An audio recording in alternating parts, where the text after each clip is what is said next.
We've just argued that an important function of government is to align incentives of economic agents so that private benefits would be consistent with social gains and not opposed to them. The government can achieve this outcome by using various tools, in particular by using laws and regulations.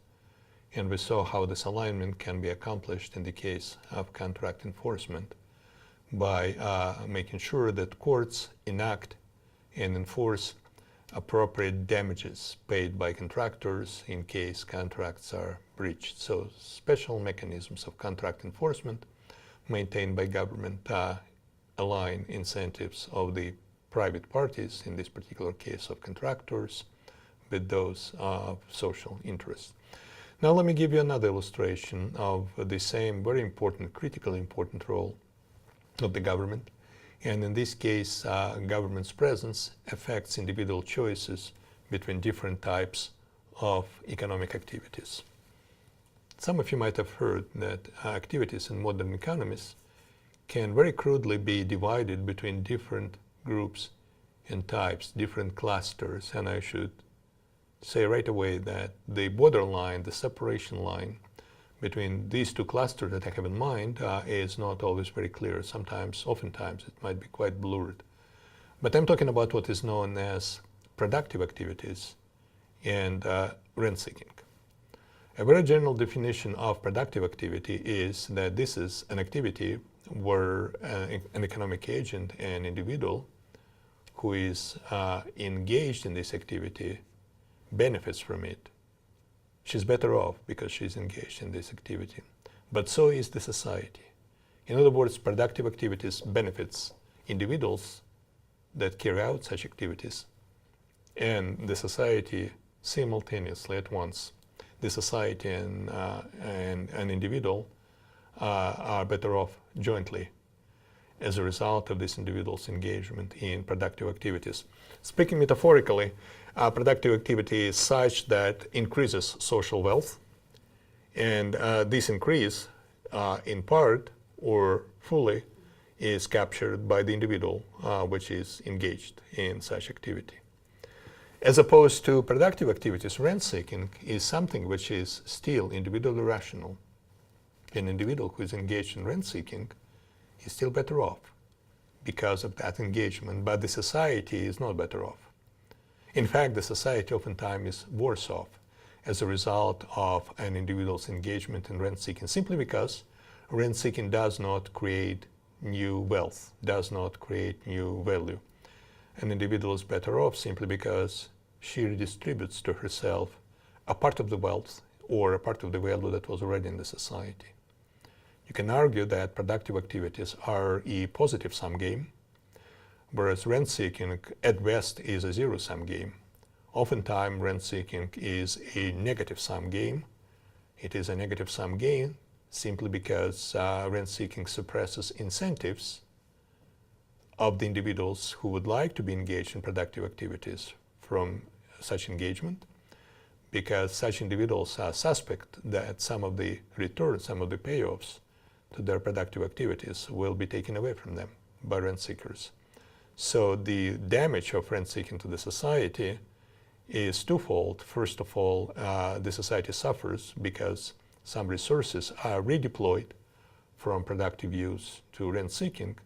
It suffers furthermore because it reduces the incentives of individuals who would like to be engaged in productive activities to do so.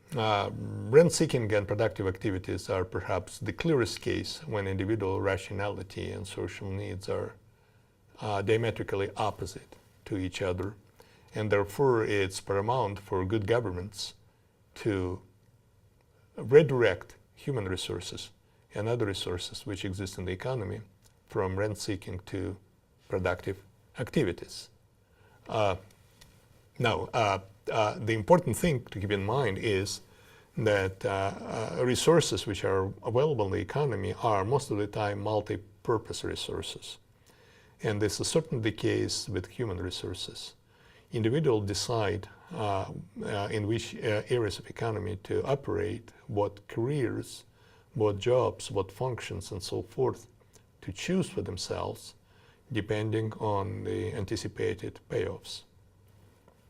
And it's very important that individuals, while making these choices, give preference to productive activities versus rent-seeking, because from what I told you so far, it's easy for you to realize that societies and economies where rent-seeking reigns supreme, where many individuals are engaged in rent-seeking, it should be a very poor economy, because very little is produced in such economies, and much of the energy that exists is targeted towards redistribution rather than to production.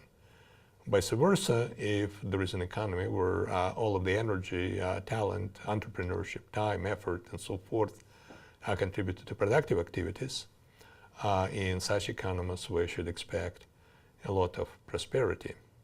And this is a very common theme in modern literature, and the famous American economist William Baumol illustrated the choice of individuals of areas of activities between productive activities and rent-seeking very clearly and very vividly by comparative analysis of patterns observed in the histories of different countries around the world.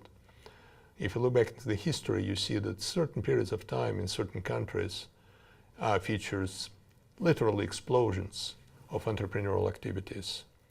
Industrial revolution in the West, late 19th century in the United States, modern China, you name it. You see times and periods where lots and lots of people are engaged as entrepreneurs. And as a result, quite clearly, they advance economic development. On the other hand, in some countries, in some periods of history, you see almost no entrepreneurship. It's heavily suppressed. You see no innovations, you see no new markets, you see no new technologies, no new ideas, you see none of that. So how can you explain these differences, asks Baumol, and answers, well, it's not necessarily because there are fewer potential entrepreneurs in country A in one period of time than in country B, perhaps in another period of time. It's simply because the conditions in these countries are different. It's simply because government policies in these countries are different. In country A, where we see a lot of entrepreneurship, governments protect property rights. Governments provide enabling conditions for private enterprise. And as a result, people with imagination, with energy, with vision, people who are willing to take risks, in other words, would-be entrepreneurs, become entrepreneurs in the productive sense of the word. Whereas in other countries, the very same people, people who have creativity, energy, vision, daring individuals, risk-taking individuals, will contribute all of these qualities, all of these resources towards rent-seeking. And they will be searching for different ways to do well, to enrich themselves, not by contributing to the society, but by more successful than others, taking away from the society, by coming up with different ideas and means as to how to navigate through confused regulation, as to how successfully lobby government, as to how to be involved in frauds, which are perhaps on the other side of the law, but because law enforcement is weak, people can get away with this, so on and so forth. So according to Baumol, entrepreneurs are among us all the time, in all countries, but the difference is to which areas of activities entrepreneurs contribute their outstanding skills and qualities, and this is the choice between rent-seeking and productive activities. And of course, this choice depends on the quality of government institutions, on the strength of government, depends first and foremost on how strongly governments protect property rights. Property rights protection is one of the main functions of governments. So let me give you a very simple illustration which shows how the degree of property rights protection affects individuals' choices between production and rent-seeking, and how, as a result, it contributes to the wealth of nations. This inequality compares outcomes, payoffs, of an individual's engagement in productive activities or in rent-seeking, where the number of people who are already engaged in production is X. And as you can see, depending on what the government does, And the level of property rights protection, theta, is in fact the government's choice variable, these payoffs look differently. If property rights are better protected, then production becomes relatively more attractive than rent seeking. Still, we should expect that if theta is between 0 and 1, there will always be some people engaged in production and in rent seeking, but what matters is the proportion, is the number of people who are engaged in productive activities. And this proportion characterizes an equilibrium, and this equilibrium in its turn depends on how effectively the government does its job.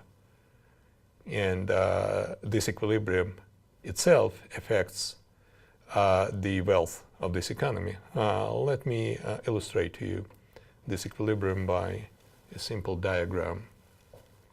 At the bottom graph, I see this curve, which is the graph of the production function, and as you see, it does exhibit decreasing returns to scale. The total wealth of the society depends on X, and the greater is the number of people who are engaged in production, the wealthier this society is. So quite obviously, social optimum is achieved when X equals 1, and in that case, total gains are F of 1. Now, piracy and chemical engineering in this case are two alternative activities. And although we respect chemical engineering much more than piracy, we respect productive efforts more than rent seeking, what we are concerned about at this time is the net gains, is the total benefits that economic agents accrue in different equilibria. And these net gains, as I said, depend very strongly on government policies. Let's consider a particular level of property rights protection, theta. And in this case, the payoffs to production will be theta f prime of x. And this is indeed a declining curve. It's a negatively sloped curve. The payoff to rent seeking will be 1 minus theta f of x over 1 minus x. And it's easy to verify that this is a positively sloped curve. And these two curves intersect in this particular point, and this is the equilibrium. In this equilibrium, the level of production is x, and the society's welfare is f of x. Now, suppose that the protection of property rights for some reasons deteriorated, and that will lead to the movement of this curve to the left, according to this arrow, and because theta is getting smaller. To the left or down, which is the same thing here, theta is getting smaller, and as a result, this curve, which describes payoffs to rent seeking, is moving upward or also to the left. So the equilibrium used to be here, and now the equilibrium is here. And we see that this equilibrium level of involvement in production is much smaller. A larger proportion of people are involved in piracy and much smaller in production, and as a result, the new equilibrium level will make the society quite a bit poorer. In this equilibrium, the government is doing much better than in this one, and as a result, in this equilibrium, the economy is considerably more prosperous than in this one. And again, this is a good illustration how economic development, economic conditions depend on the quality of government, and it's also a good illustration that an important role of government is to affect private sector conditions in a way that align individual incentives with social welfare. When property rights are well protected, capable individuals will do much better in production than in rent seeking. And production is something that in the interest of the society. When property rights are poorly protected, when the government is failing on this very important count, then capable individuals will do all else equal better in rent seeking than in production activities. And in this case, individual rationality is far apart from social optimality, from social welfare.